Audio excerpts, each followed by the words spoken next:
From KVOA, investigating for you. This is News 4 Tucson, live at 6. Good evening, everybody, and thanks for joining us. I'm Sean Mooney. Monica Garcia has the night off.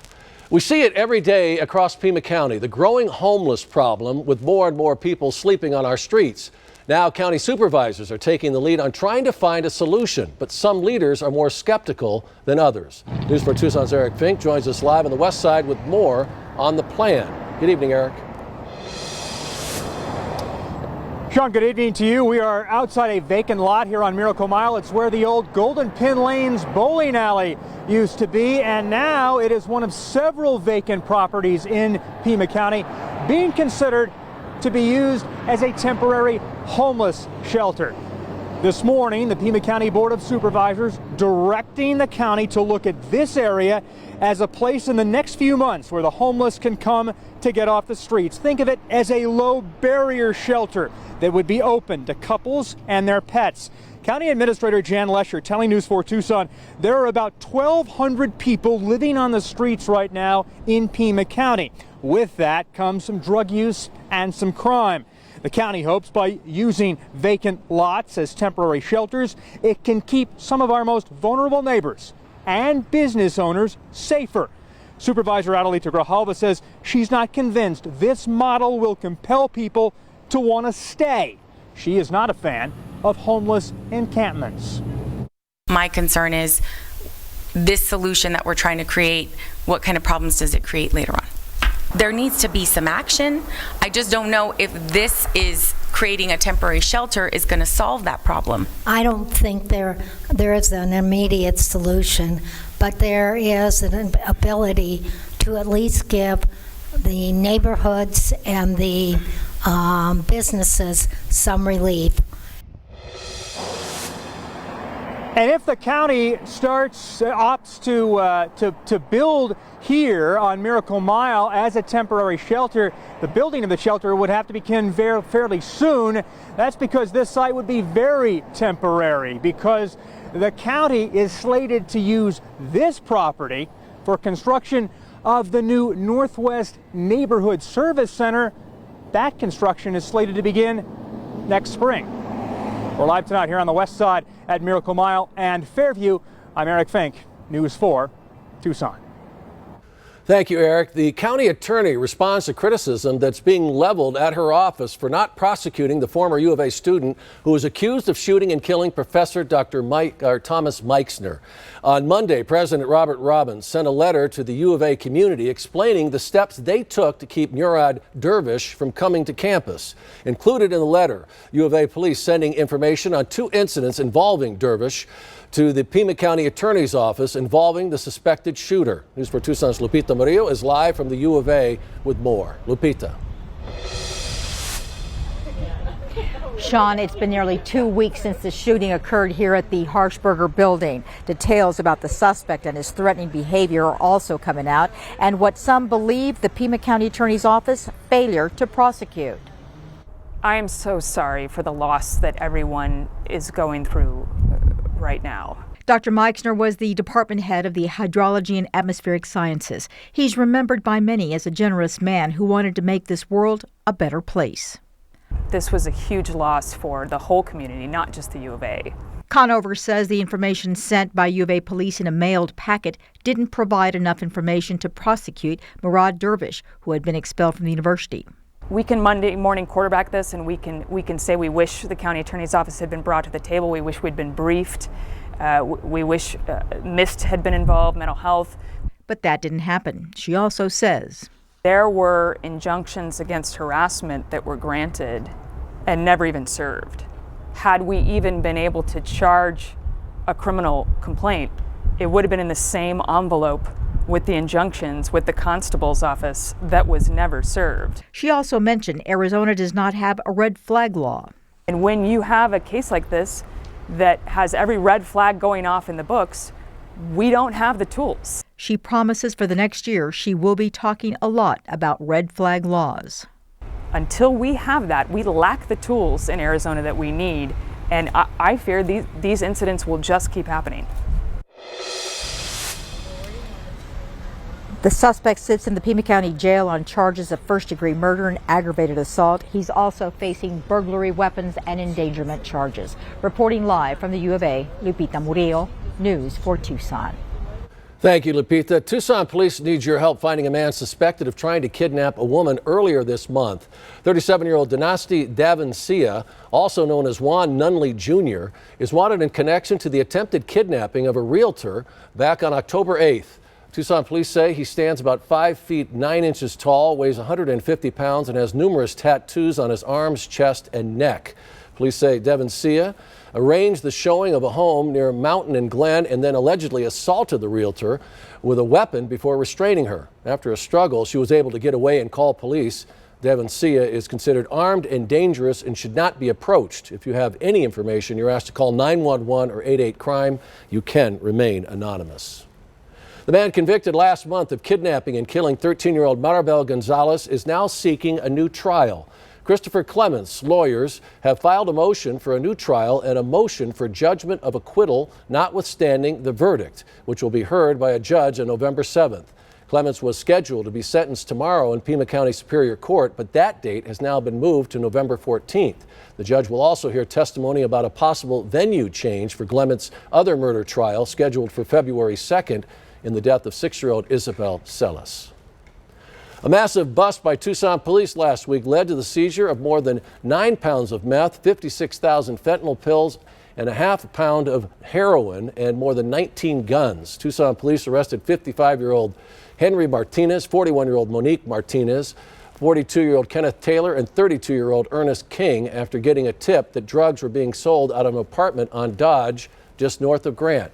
Officers continued their investigation into the suspected supplier of the group, searching a home in a neighborhood near Camino Seco just north of Speedway. 28-year-old Matthew Hammonds and 30-year-old Kayla Hall were taken into custody. The group faces various drug charges.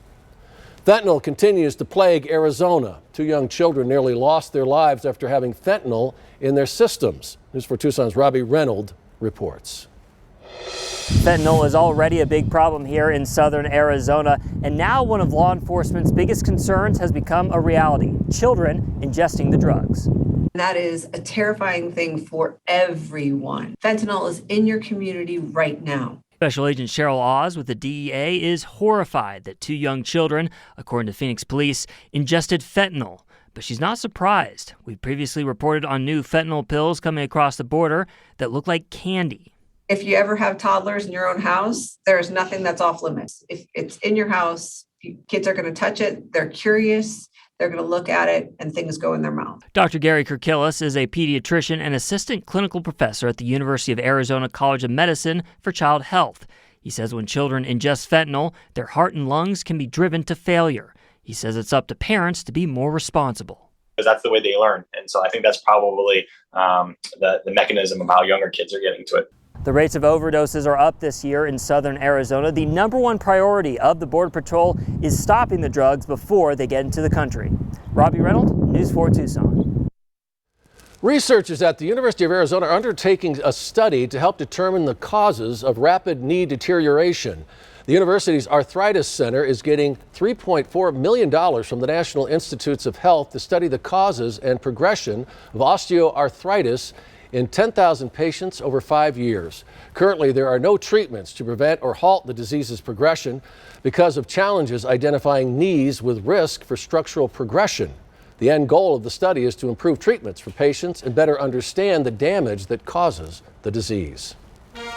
It looks like the governor's debate may actually happen here in Arizona. Despite a heated campaign, it was looking like the 2 candidates would never face off against each other on the stage. But now, some hope. News 4 Tucson's Megan Spector has more. The Arizona Clean Elections Committee has announced a proposed debate between Republican Kari Lake and Democrat Katie Hobbs. The commission said in a tweet that it has partnered with KAZT, also known as AZTV7, to televise this debate this Sunday at 5 p.m. The battle over this debate has been going on for a while now.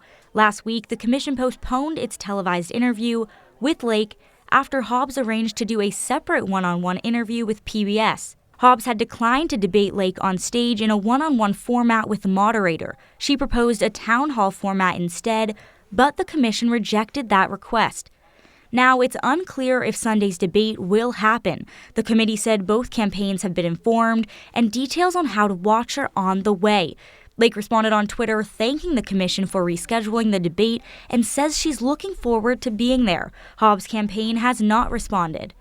We will continue to have updates on and information about this debate as they become available. Reporting from the newsroom, Megan Spector, News 4, Tucson.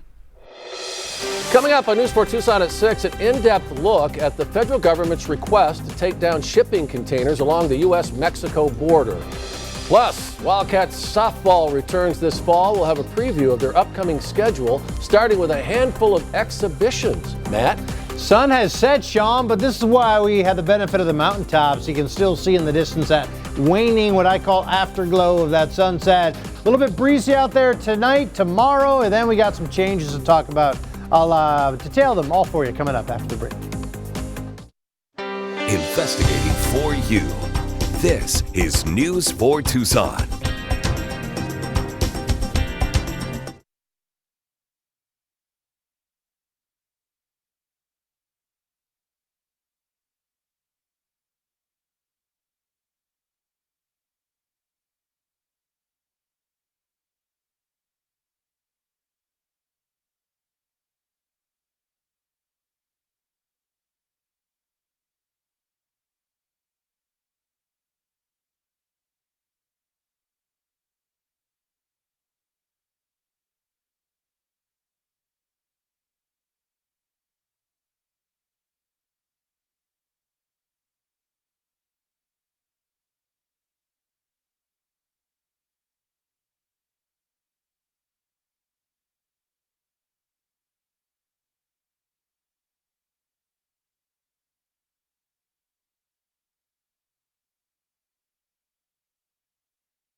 You're watching News 4 Tucson, live at 6, with Sean Mooney, Monica Garcia, Matt Rode, and Paul Cicala. Time for a look at our weather with Chief Meteorologist Matt Brode. I'll tell you what. Walking sideways? Well, you know, the temperature, the weather is great. It's just a little concerning when you have to be careful about taking the little dogs out or putting your trash cans on the street. Absolutely. So we're going to go on Yorkie alert. Yes. And we're going to go on trash can alert. What day is it today? Tuesday? Yeah. Oh, I got trash day tomorrow. With a B or a W? Breezy or windy? That's a good question. Yes. I'd go BW. Right in between. Wow, okay. Yeah. All right. So if it is trash day tomorrow, I just realized it literally is for me. Is it for you? Well, it could be tipped over. My suggestion to you is I think the winds are going to be strongest, interestingly enough, from about 6 o'clock tonight to 10 o'clock tonight. So if you can stay up just past that 10 o'clock hour, that might be a good time to do it. Otherwise, it could be tipped over depending on how much, you've thrown out over the course of last week. I mean, if it's heavy, it's not going to be taken over. It's not going to go down the street. So just heads up. Breezy conditions throughout the day tomorrow again, just not as windy. So there's your highlights. Gusty east winds continue tomorrow, no doubt about that. Warm though. We're going to go mid to upper 80s with sunny skies through the week. Just checked every day for the month of October so far, and we are actually running about a half a degree below average. Only 5 times this month have we seen temperatures into the 90s. That's not bad, right? We've seen plenty of Octobers where we find triple-digit heat. Not this year. No way, no how. Showers and cooler weather by the weekend. This is a great time of day because you can still see the mountains, you can still see that afterglow from the sunset, and there's the city lights as they start to come on, as people hopefully setting up shop for the remainder of their evening tonight. 76 last check at the airport. East wind still at 15 miles per hour, so certainly a breezy day. 45 the dew point. 73 Rita Ranch, 76 Casas Adobes, and we are tracking upper 50s in Bisbee, 56 in Portal, so definitely a nip to the air across sections of Cochise County, and that is all courtesy of that east wind blowing from western New Mexico this way. And with that in mind, we're going to keep those nighttime lows with the wind staying elevated in Tucson into the low 60s, but most spots going to be in the 40s tonight. 41, for example, in Wilcox. That is a chilly October night. For tomorrow, we got at least 1 hour where we have those horizontal lines. That indicates windy conditions. Low 80s for daytime highs, and we'll still see breezy conditions as a result of that area of low pressure in New Mexico. We have high pressure building in the west. That's going to mean some warm conditions, but not for very long. Got low pressure a couple hundred miles off the coast of California. This will keep us warm through at least Thursday and Friday. And then we got this blast, a winter blast. I know it's not winter, but it looks like winter, right? Got snow flying in Utah, Nevada, Colorado, Wyoming. That will give us a slight chance to shower Saturday and Sunday. And then by Monday and Tuesday, maybe another blast of area of low pressure coming in from the southwest. And then look at this. Next Tuesday, another storm system in the Pacific Northwest. Where that goes, good question. That's a long time from now, but we'll watch those trends accordingly. Forecast for tonight. Upper 50s to lower 60s for nighttime lows. Sunny and breezy tomorrow for daytime highs. Mid 80s. Sunny skies, Cochise and Santa Cruz County. Lows in the 40s. Daytime highs into the 60s. 85 breezy tomorrow, 87 less wind Thursday, Friday mostly sunny, 88, 85 Saturday transition day, transitioning to 30% chance of showers on Sunday, 20% on Monday, should likely dry out on Tuesday. But look at those nighttime lows, Sunday and Monday night, mid 50s and then low 50s. That means outlying areas of Tucson, the first 40s of fall, Paul. How about that? Did you say fall? Paul? I did. Rhyming again. Good job. All right, a little alliteration too. Okay, there's a big change coming for Tucson's pro soccer squad. FC Tucson's head coach John Perlman has led up a Southern Arizona-based ownership group in buying the FC Tucson brand from Benevolent Sports Tucson. With that acquisition, FC Tucson will now join the U.S. League Two next season. And remember this, Coach John Perlman, he designed this play that led to the quickest goal to start a game in USL League One history. Well, that record and those memories will live on as the team looks into a long-term stadium solution.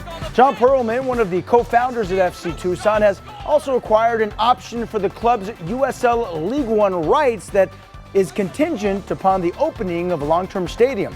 FC Tucson will continue its involvement with the Old Pueblo community and will host the scores of Major League Soccer teams that train right here in Pima County in January and in February. Hey, we will hear from Coach Perlman tonight at 10 o'clock. Moving on, the road to a third straight college softball World Series for the Arizona Wildcats continues this week with a handful of fall exhibitions. Mark it on your calendar, folks. This afternoon, the Wildcats had a media day announcing the upcoming set of matchups. And as you can see with the schedule on your screen, Coach Caitlin Lowe and the Wildcats will host Pima College on Thursday, and other teams taking part in the fall scrimmages include South Mountain College, Central Arizona, Phoenix College, Eastern Arizona, Arizona Western, and Chandler Gilbert Community College. Hey, the Greater Arizona Bicycling Association continues to celebrate the sport's wide range of courses right here in the Old Pueblo, and one of those cycling courses, the 137-mile continuous urban recreational trail system, affectionately known as the Loop. And many don't realize the Loop has been officially named after retired Pima County Administrator Chuck Huckelberry. On Sunday at Brandy Fenton Park, the Greater Arizona Bicycling Association will honor Huckelberry for his stewardship of the Loop that's spanned multiple decades. And get this, Huckelberry will make his first public appearance since his well-documented bicycle crash and hospitalization. He was struck by a car around a year ago, and he is still recovering from a traumatic brain injury. The Loop, of course, and the celebration that will take place this weekend will begin around 10:20 a.m. on Sunday and is open to all. And in addition to being an important economic driver in southern Arizona, the Loop is enjoyed by cyclists, walkers, runners, and horse riders. The popular Arizona Daily Star and world syndicated cartoonist David Fitzsimmons will host the event. It'll also include speakers from the cyclists and running community right here in the Old Pueblo. Should be lots of fun. And don't forget, tonight at 10, the NBA season gets underway with a number of Arizona and Arizona State connections taking the court. We'll be right back. Investigating for you. This is News 4 Tucson.